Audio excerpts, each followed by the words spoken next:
जय जोहार, जय छत्तीसगढ़ संगवारी हो। मेरा नाम है अभिजीत कुमार और आप देख रहे हो छत्तीसगढ़ का आपका अपना पसंदीदा प्रादेशिक समाचार का चैनल दैनिक छत्तीसगढ़। तो दोस्तों, आज की पहली बड़ी खबर से शुरुआत करते हैं। उसके बाद आपको लगातार फटाफट 15 महत्वपूर्ण बड़ी खबरें जिनको आपको जान लेना बेहद जरूरी है, उसके बारे में आपको बताएंगे आने वाले 8 से 10 मिनटों के बीच। तो दोस्तों, बने रहिए वीडियो के साथ अंत तक और चैनल को सब्सक्राइब जरूर कर लेना ताकि ऐसे वीडियोज़ हम आप तक प्रतिदिन पहुँचाते रहें।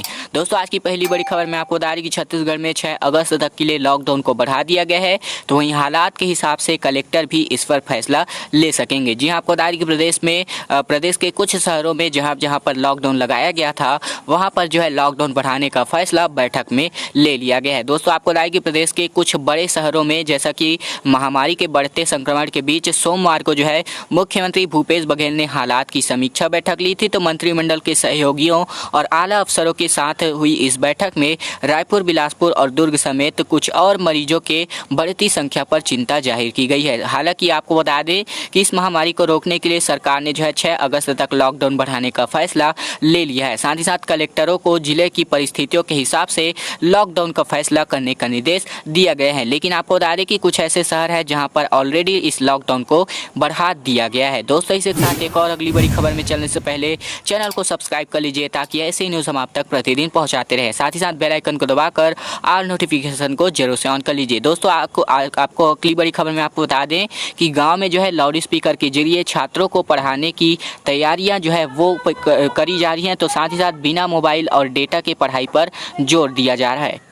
दोस्तों, आपको बता दें कि गांव में जो है लाउड स्पीकर के जरिए पढ़ाई कराने की तैयारियां की जा रही है। ऐसे में कक्षा पहली और छठवीं को छोड़कर बाकी कक्षाओं के लिए 20 अगस्त तक इसके लिए प्रवेश प्रक्रिया जो है वो होनी है। साथ ही साथ कक्षा पहली से लेकर छठवीं के प्रवेश के लिए पालकों से संपर्क किया जाएगा, जबकि बिना मोबाइल और डाटा के पढ़ाई कराने की प्रशासन रणनीति इसके लिए बना रही है। तो दोस्तों, इसी के साथ एक और अगली बड़ी खबर निकल कर सामने है जहाँ पर बेरोजगार युवाओं के लिए अच्छी खबर है, क्योंकि छत्तीसगढ़ के स्वास्थ्य विभाग में 5,549 पद रिक्त हैं। इनमें से 2,100 पर नियमित और 3,449 पदों पर संविदा भर्ती होने वाली है। दोस्तों, आपको बता दें कि जो इस महामारी संकट काल में युवाओं को रोजगार और आम लोगों को बेहतर स्वास्थ्य सुविधा देने के लिए यह बड़ा फैसला लिया गया है, जहां पर खुद स्वास्थ्य मंत्री टी.एस. सिंहदेव ने ट्वीट कर इस बारे में जानकारी दी है और उन्होंने कहा है कि युवाओं के साथ मिलकर इस महामारी के खिलाफ जंग जारी रहेगी। साथ ही साथ इस महामारी संकट काल के बीच हेल्थ डिपार्टमेंट में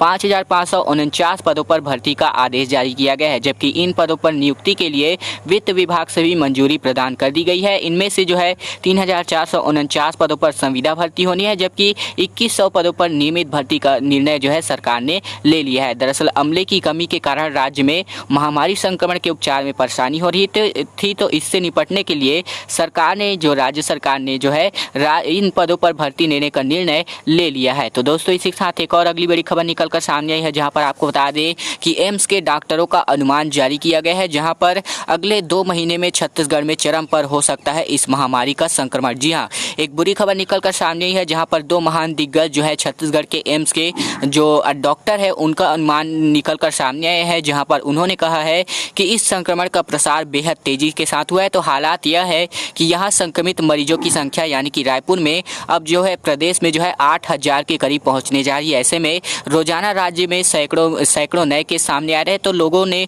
इस बात की चिंता जाहिर की है कि आखिर यह वायरस का संक्रमण कब खत्म होगा।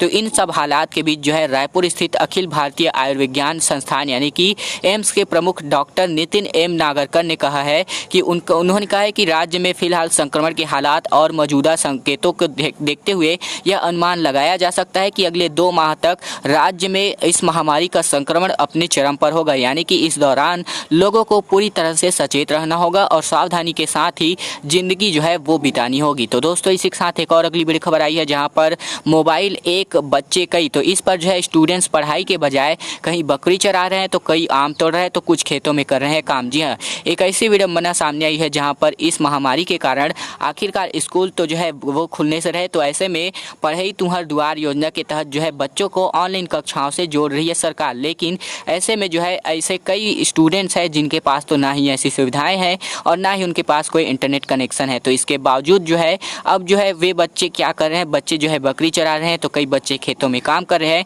हालांकि ये छोटे मोटे काम तो बढ़ते चलते हैं, लेकिन ऐसी बात है कि जो पढ़ाई है वो इनसे छूट रही है इस महामारी के कारण। तो इनको देखते हुए आखिर कुछ ऐसी छोटी मोटी योजनाएं हैं वो छत्तीसगढ़ में लागू की जा रही हैं, जैसे कि लाउड स्पीकर के माध्यम से पढ़ाई। तो ये पढ़ाई आखिरकार कितनी कारगर साबित होगी, तो इसके बारे में हम आपको आने वाले समय में जरूर बताएंगे। दोस्तों इसी के साथ एक और अगली बड़ी खबर आई है, जहां पर अन्य राज्यों से वापस लौटे मजदूरों का बनेगा अस्थायी मजदूर कार्ड। तो वहीं 90 दिन का काम करने के बाद होगी नियमित रजिस्ट्रेशन। जी हाँ, आपको बता दें कि देश में लॉकडाउन होने के बाद काम धाम को छोड़कर अन्य राज्यों से छत्तीसगढ़ वापस लौटे मजदूरों का अस्थायी मजदूरी कार्ड बनाया जाएगा, जबकि इस महामारी के कारण वापस लौटे श्रमिकों को यह योजना उनके लिए यह योजना जो है वो बनाई गई है। इन मजदूरों का पंजीयन जो है छत्तीसगढ़ भवन सनिर्माण कर्मकार कल्याण मंडल में होगा, जहां पर 90 दिन काम करने के बाद रजिस्ट्रेशन को नियमित किया जाएगा। तो वहीं इस योजना से ऐसे मजदूर जो खाली बैठे हैं तो उन्हें भी रोजगार मिल सकेगा। इसके लिए कोई कंफर्मेशन अभी फिलहाल जारी नहीं की गई है,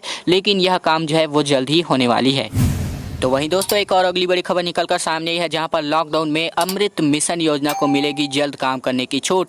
जी हां, आपको बता दें कि लॉकडाउन के कारण शहर में ट्रैफिक कम है, तो ऐसे में सड़क खोदकर पाइपलाइन बिछाना आसान हो गया है। तो वहीं निगम आयुक्त ने इस समय का फायदा उठाते हुए ठेकेदार को व्यस्त मार्गों में तेजी से काम निपटाने के निर्देश दिए हैं। इसके अलावा उसे रेस्टोरेशन के साथ ही अपनी जो काम है उनको करना होगा। तो वहीं अमृत मिशन योजना के तहत पूरे शहर में पेयजल की पाइपलाइन डाली जा रही है। तो वहीं व्यस्त सड़क में काम होने के कारण रोड जाम और दुर्घटना होने का खतरा बना रहता था। तो इस बीच इस संकट के कारण जो है लॉकडाउन है, तो ऐसे में लॉकडाउन घोषित हो गया है। तो इन लॉकडाउन का फायदा उठाकर अब जो है लॉकडाउन में जो अमृत मिशन योजना है तो इसका काम जो है जल्दी से निपटाने की कोशिश फिलहाल निगम के द्वारा की जा रही है, फिलहाल बिलासपुर नगर निगम के द्वारा। तो वहीं अगली बड़ी खबर आई है दोस्तों, आपको बताएं कि मंत्रालय और विभागाध्यक्ष कार्यालयों का संचालन जो है 6 अगस्त तक के लिए बंद रहेगा। जी हाँ, राज्य शासन द्वारा लॉकडाउन के कारण जो संक्रमण के फैलाव को रोकने के लिए मंत्रालय एवं विभागाध्यक्ष कार्यालयों का जो संचालन है वो आगामी 6 अगस्त तक के लिए बंद रखने का आदेश जारी किया गया है। जबकि सामान्य प्रशासन विभाग द्वारा जारी आदेश के अनुसार नवा रायपुर अटल नगर स्थित विभागाध्यक्ष कार्यालयों को सहित रायपुर में स्थित जो विभागाध्यक्ष कार्यालय हैं तो उनका जो संचालन जो है 6 अगस्त तक बिल्कुल ही नहीं किया जाएगा। तो वहीं एक और अगली बड़ी खबर की ओर रुख करें दोस्तों, आपको बता दें कि मलेरिया मुक्त अभियान बस्तर अभियान का जो असर है वो देखने को मिला है, जहाँ पर इसका असर जो है वो सकारात्मक दिखाई दे रहा है, क्योंकि मरीजों की संख्या घट गई है। ऐसे में जाने आखिरकार कितनी कमी आ चुकी है। दोस्तों बस्तर संभाग में मलेरिया मुक्त बस्तर अभियान का असर दिखने लगा है, जहां पर स्वास्थ्य विभाग ने इस साल जनवरी फरवरी में इसके पहले चरण के दौरान 14 लाख से अधिक लोगों की जांच कर मलेरिया पॉजिटिव पाए गए लोगों का तत्काल इलाज किया गया था। तो उस समय जाँच किए गए 14,06,000 में लोगों में से 64,646 यानी कि 4.5 लगभग प्रतिशत मलेरिया पीड़ित पाए गए थे। तो यह अभियान जो है अभी अभियान के दूसरे चरण के दौरान जो है मलेरिया पॉजिटिव पाए गए लोगों की संख्या में काफ़ी ज़्यादा कमी देखी गई है। तो ऐसे में यह अंदाज़ा लगाया जा रहा है कि यह जो अभियान है मलेरिया मुक्त बस्तर अभियान वो आखिरकार अच्छी दिशा की ओर बढ़ रहा है। तो वहीं दोस्तों अगली बड़ी खबर आई है, जहां पर निगम मंडल और आयोग के लिए कई नाम फाइनल हो चुके हैं। तो वहीं जल्द इसकी जारी जो सूचना है वो जारी होगी, यानी कि जो सूची है वो जारी होगी। दोस्तों आपको बताया कि छत्तीसगढ़ में निगम मंडल आयोग के पद पर जो है प्राधिकरण के शेष रिक्त पदों पर नियुक्ति के संबंध में बैठक में विस्तार से चर्चा की गई है। तो वहीं शेष नामों की सूची जल्द जारी कर दी जाएगी। ऐसे में पहली सूची में 32 कांग्रेस विधायक पदाधिकारियों और कार्यकर्ताओं को शामिल किया गया है, जबकि इनमें जो है निगम मंडल और आयोग के लिए कई नाम फाइनल भी कर लिए गए हैं। तो वहीं दोस्तों एक और अगली बड़ी खबर आई है, जहां पर लॉकडाउन में आमदनी बंद हुई तो बनाने लगे नकली नोट। 21 लाख के नकली नोट बरामद किए गए हैं। तो वहीं 5 युवक इस पर गिरफ्तार भी हुए हैं। दोस्तों आपको बता दें कि महासमुंद एसपी दफ्तर की घटना सामने आई है, जहां पर जिले की पुलिस ने एक्शन का नतीजा पाया है, जहां पर बड़े गिरोह का खुलासा हुआ है। यहां पर बलौदाबाजार जिले से ऑपरेट हो रहा था नकली नोट का रैकेट। तो वहीं गांजा तस्करी करने वाला पंजाब का गिरोह भी पुलिस की गिरफ्त में। जी हां, मंगलवार को पुलिस ने नकली नोट बनाने वाले और गांजे की तस्करी करने वाले 2 गिरोह के 8 लोगों को पकड़ा है। यहाँ पर दिलचस्प बात यह है कि एक 29 साल के युवा ने लोन लेकर कलर प्रिंटर खरीदा था, जबकि फोटोकॉपी और प्रिंट आउट का काम लॉकडाउन में ठप हो गया था। वहीं कर्ज बढ़ रहा था, तो इसलिए आरोपी ने कलर प्रिंटर का इस्तेमाल करके नकली नोट छापने का काम ही शुरू कर दिया। तो इस पर जो है पुलिस को बड़ी कामयाबी मिली है, उस गिरोह का पर्दाफाश भी हो चला है। तो वहीं दोस्तों एक और अगली बड़ी खबर में आपको बता दें कि मनरेगा में महिलाओं की हिस्सेदारी आधी से ज़्यादा, तो वहीं यह पिछले 4 वर्षों में सर्वाधिक पाई गई है। ये एक सकारात्मक कदम उठाकर सामने आया है, जहां पर छत्तीसगढ़ में मनरेगा कार्यों में अधिक यानी कि कार्यों में जो है आधी आबादी महिलाओं की भागीदारी आधी से ज़्यादा है। यानी कि जो आधे श्रमिक हैं उनमें जो श्रमिकों की संख्या है उनमें महिलाओं की संख्या ज़्यादा है। दोस्तों आपको बताया कि चालू वित्तीय वर्ष यानी कि 2020-21 के बीते 4 महीनों में यहाँ 24,28,234 महिलाओं ने काम किया है, तो वहीं उनको काम मिला भी है। तो वहीं प्रदेश में इस दौरान सृजित कुल 9,17,87,000 मानव दिवस रोजगार में महिलाओं की हिस्सेदारी 4,65,85,000 है, जबकि मनरेगा कार्यों में इस साल अब तक महिलाओं की भागीदारी 50.75% बताई जा रही है, जो अपने आप में छत्तीसगढ़ के लिए एक और सकारात्मक कदम होने वाला है।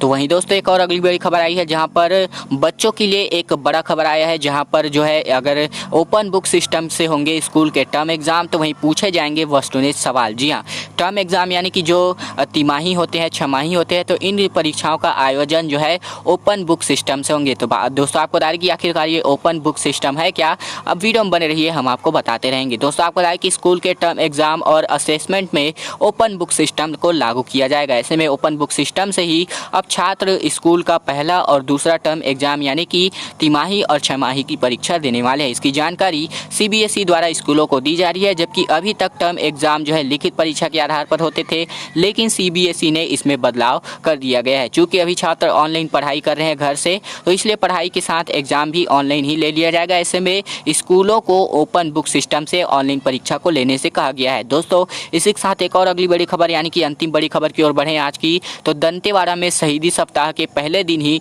नक्सली स्मारक ध्वस्त, तो वहीं ग्रामीणों की सूचना पर डीआरजी जवानों ने कार्रवाई की है। जी हाँ, एक बड़ी खबर आई है, जहां पर नक्सलियों के जो चिट्ठी जारी की गई थी, यानी कि उन पर जो है आंदोलन का माफ़ कीजिएगा नक्सली सप्ताह मनाने का जो उन्होंने ऐलान किया हुआ था, तो उसके पहले दिन ही छत्तीसगढ़ में छत्तीसगढ़ के दंतेवाड़ा में जवानों ने मंगलवार सुबह नक्सली पोडिया के स्मारक को ध्वस्त कर दिया, जहाँ पर डीआरजी जवानों ने यह कार्यवाही जो है एक बार फिर से ग्रामीणों की सूचना पर की है। तो खास बात यह है कि यह कार्यवाही नक्सलियों के शहीदी सप्ताह के पहले दिन ही की गई थी। तो दोस्तों आज की खबरों का सिलसिला आपको कैसा लगा, उम्मीद है आपको वीडियो पसंद आया होगा। वीडियो पसंद आया तो वीडियो को लाइक कर दीजिए, साथ ही साथ यह वीडियो हर एक छत्तीसगढ़ के वासियों तक जरूर शेयर कीजिए, ताकि उन तक भी यह जानकारियाँ पहुँच सके। दोस्तों अगली वीडियो में मिलेंगे, तब तक धन्यवाद, नमस्कार, आपका दिन शुभ हो। आपका दोस्त अभिजीत आपसे लेता है विदा। अगली वीडियो में मिलेंगे, तब तक ले धन्यवाद और नमस्कार।